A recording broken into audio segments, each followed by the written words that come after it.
Hi, I'm Beatrice Go and welcome to Rappler Sports Timeout, where we'll be interviewing athletes about what they're up to right now.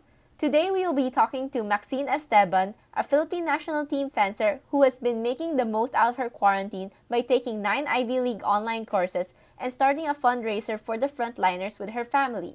Let us find out how she's juggling this with her quarantine training. So, hi Maxine, welcome to this episode of Rappler Sports Timeout.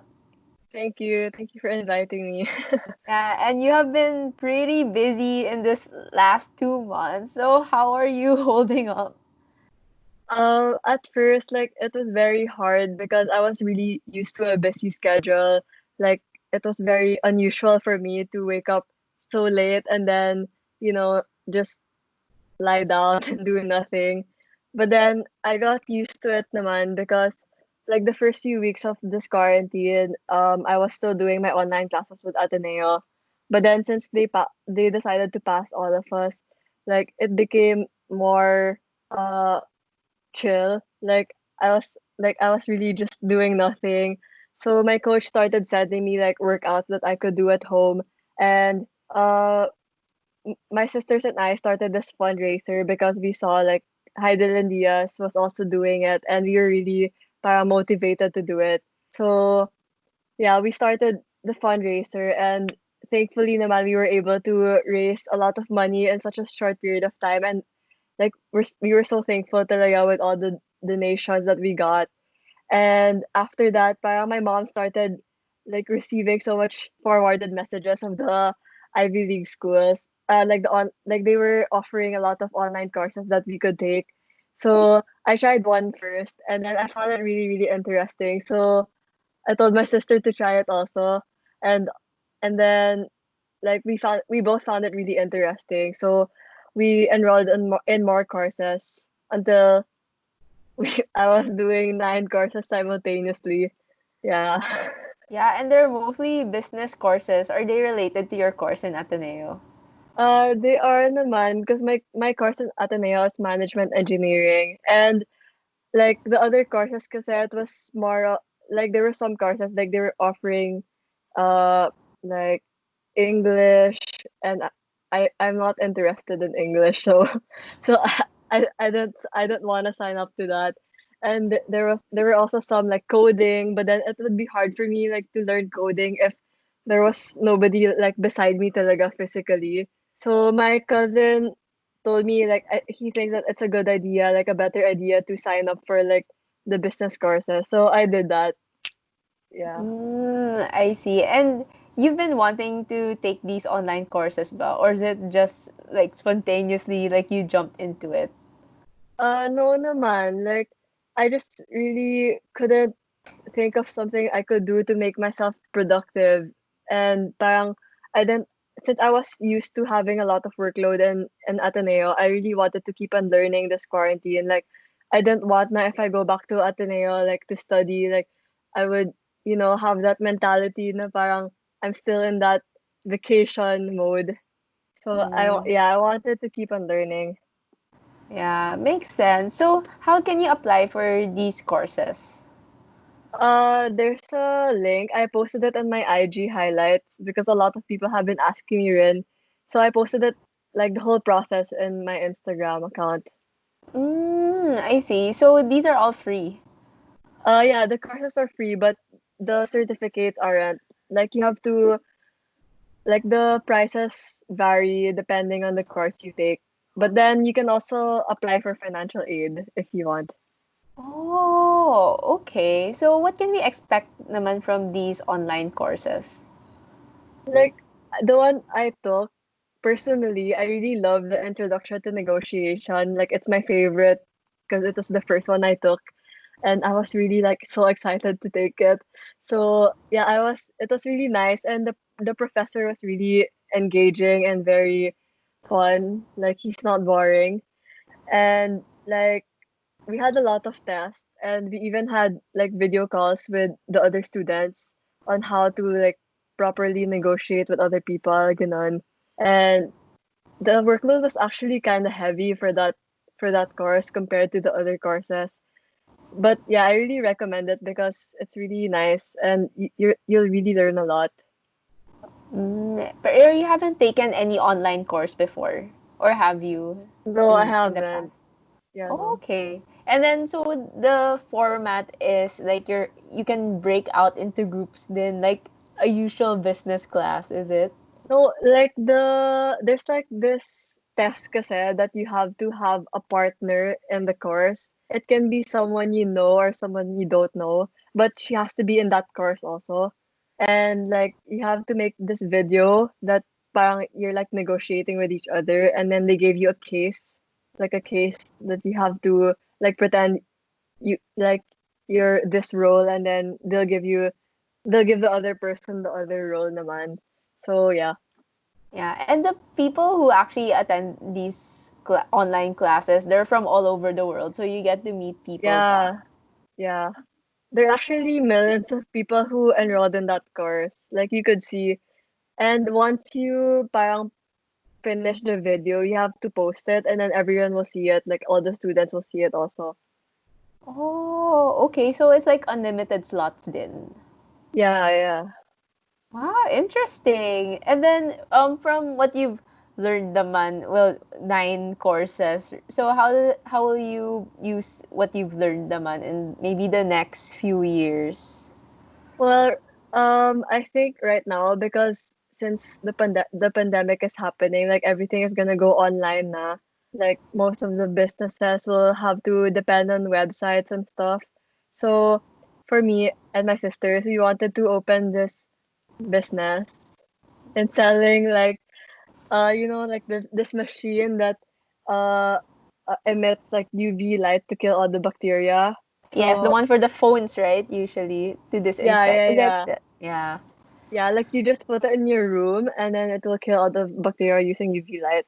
And I guess I can use what I learned to like negotiate with my suppliers then abroad and like negotiate with my partners then like here in the Philippines, and get more customers to buy. Yeah. Okay. Wait, when these suppliers, this is for your future business. Yeah. Oh, okay. And then you also, since you started the donation drive with your sisters, yung a small thing goes a long way. Um, what have you guys, what's like the update on it naman? Like currently, like what have you gathered and who do you give it out to? Okay, so currently we raised 360,000 pesos, but then I donated my whole 2019 PSC salary to this fundraiser. So right now we have 500,000 pesos and we distributed the mostly because we bought rice because we didn't want to give PPEs anymore or like, face shields or alcohol because parang a lot of people are donating it now and a lot of people need like food right now, so we decided to donate rice. And actually we also donated alcohol, but yeah, mas konti, like we donated a lot of rice. So we donated in UERM Hospital, UST Hospital, National Children's Hospital, San Juan City Hall, UERM MMC, Cardinal Santos Hospital. Yeah. And we also donated in Tagaytay City Barangay Maitim Hall. These donations are for the frontliners or for the Yeah, patients? for the frontliners, like the Ah, doctors.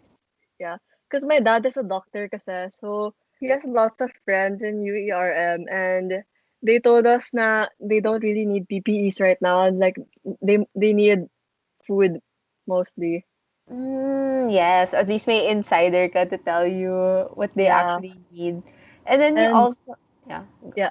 Uh, and then we're also starting like a feeding program. Right now, we started in Las Piñas because an NGO parang contacted me, like a person there.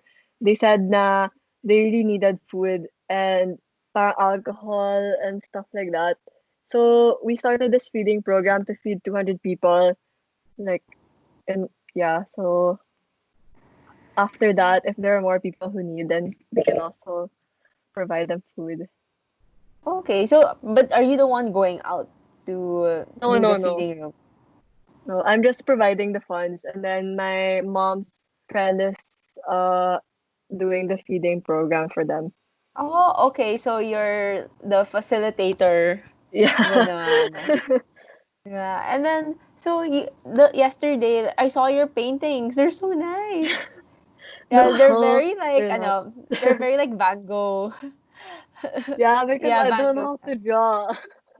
So So you I just paint. do. It was a hobby for me and my sisters before when we were younger. Yeah. Oh, okay. So But they're these, not yeah. professional. So these paintings were done before pa. No, some were before pa, but then most of them were done like during this quarantine. Oh, so it's like your family bonding also. Yeah, it started with my mom because she was so bored. So she started ordering like canvases and then she started painting and watching YouTube tutorials and then yeah, and then she encouraged us to do it also and then she told us like, "Oh, maybe it's a good idea to auction it off."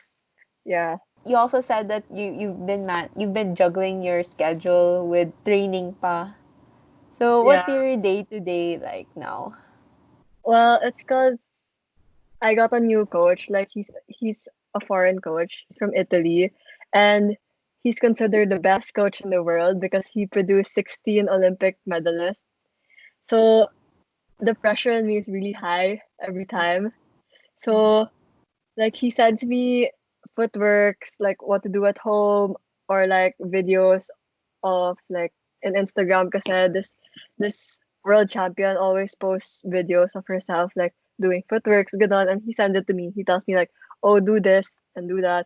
And sometimes he calls me rin, like video call and tells me like the right timing for my footworks, ganon. And yeah, I also swim para like for endurance lang, ganon, or sometimes for relaxation. Init eh. Yeah. It's so hot. I read like a guidance article on you like after the SEA Games, and it's like you actually wanted to kind of bounce back because last year it was really stressful for you in terms of both ACADS and your fencing.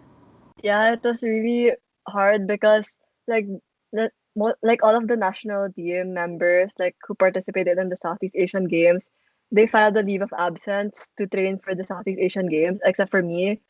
And they trained in Korea for a month and went to Taipei to join competitions. And parang for me, I just stayed here, and it's so hard because I wasn't able to fence with anybody here. Because since all of them are there, like who am I gonna fence with? I'm the only one here. And then so I had to train with my coach lang by myself. And it was so hard for me because like of course like in fencing kasi it's a relationship sport. It's not an individual sport. Like you have to really fence with people to like improve yourself to get experience ganon. So yeah, and I wasn't also able to train properly because of course I had school, diba? And ME load is really hard. Like it's so much. It's too much for me. So yeah, it was just so hard. Like there was so much pressure on for me because since Southeast Asian Games, like we're hosting it in the Philippines last year. So parang everybody expected us to win. And since parang we were medalists right now 2017, parang that's even added pressure pa. Like you're expected to win because you were a medalist before. So yeah, it was really hard. Yeah. ME second year, that's hard. Actually, yeah, that's the one of the hardest na Yeah, eh. and I'm in GTA track, so like Oh. yeah, the load is really like more in second year because nga third year was supposed to be our GTA, but sadly it was cancelled. Oh no, you were part Yeah. of the batch who got cancelled. Oh my god, I'm so sorry. Like I have to feel for you because I went to JTA. So Yeah, it like was so oh my sad. god, I'm so sorry. Yeah. Like we Yeah. had two masks pa like this time and then like all for nothing. So you had to go through the compressed semester in Yeah. when before the SEA Games. And Yeah. then what were the leagues or competitions that were initially planned out for you if sports didn't stop, if we didn't have this coronavirus, this quarantine, this lockdown everywhere around the world? Yeah. Well, I was supposed to go to Salt Lake City for the World Championship, and it's actually my last year of juniors na. So, like, if it's gonna be canceled, then I won't have my last year of juniors anymore. I have to go to seniors now, and seniors is like a whole new different level. Like, it's so hard to even get in top 64 of the world. And I was supposed to go to a Grand Prix also in the US, I think, and in Germany also a World Cup. So yeah, all of them are canceled, but yeah, it's fine naman. Actually, like before the lockdown, I was supposed to fly not to US because I was supposed to join the Grand Prix. But then thankfully, like the day before we flew, they canceled the competition because they were like, we don't think this is safe. So yun, good thing I don't have to go to the plane na, and like when I go there, biglang they're gonna cancel it. So I have to fly back. And then you have to go through all the quarantine process pa. Yeah, yeah.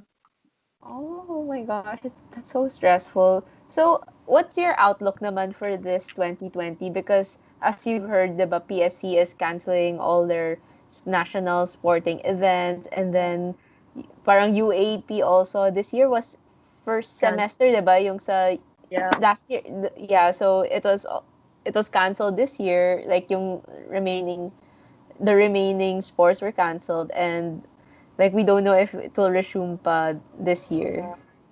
Well, like it was kind of the same lang naman because before the quarantine started, like PSC already canceled all of our competitions in fencing because parang they don't have the budget, I think. So they started canceling all our competitions, and parang the contracts of our Korean coaches were also like uh like what do you call that? Parang it was in danger. Like baha they won't renew it anymore. So like for us it was a little bit the same lang naman as before since like yun nga, like they canceled all the competitions. So but I guess it was kind of hard rin because like part of being good in fencing is being able to go abroad and being able to get that experience with to fence with other people. So yeah, it's gonna be really hard. Is that situation the same all over the world also?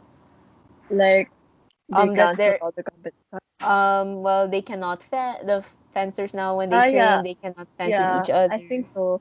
Yeah.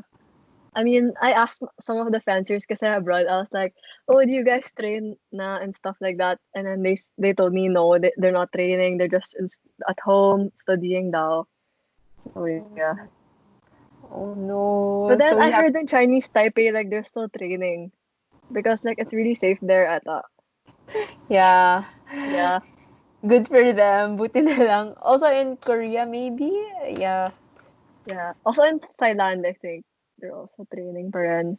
Oh, okay. So you really have to keep your fitness level up talaga, like on your own, Yeah.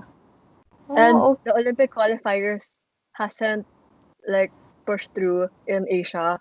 Like we're the only zone that didn't push through like the Olympic qualifiers. So like we still have that.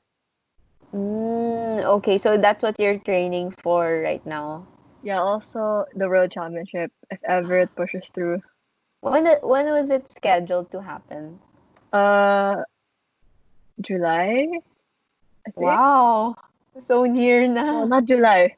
April. I don't know. Yeah, April ata. Okay. So it's postponed also. Yeah, it's postponed talaga. But Yeah. So, yeah, I hope yeah. it's not cancelled. Mm-mm. And then regarding the Olympics naman, so how do you qualify for Like the zonal competition? well, to qualify for the Olympics, you have to be top 16 in the world in senior ranking, or you have to be number one in your continent, and you have to be because every year there's this competition, and you have to win gold there in that competition. It's called the Olympic qualifiers. It happens in every continent, so you have to be gold there in order to qualify in the Olympics. So yeah, those are the three ways. So the top 16 is really hard because like, basta it's so hard talaga. It's so hard to even get top 64. So that's kinda malabo to happen. But then for the number one in Asia naman, it's a little bit easier because um currently I'm number four, I think, in Asia. So it will be easier for me to qualify in that way than the top 16 in the world. But then Asia's really strong because Korea, Japan, China are here, and Singapore is also really good. Yeah, for the zonal competition naman, like the Olympic qualifiers, you have to be number one in the Philippines to qualify. Yeah. I see. Sometimes So, it's also the coach's prerogative on who wants to, on who he thinks should go. yeah, thank you Thank and you. good luck, Maxine, as in you've been doing so much. Thank you. Thank you.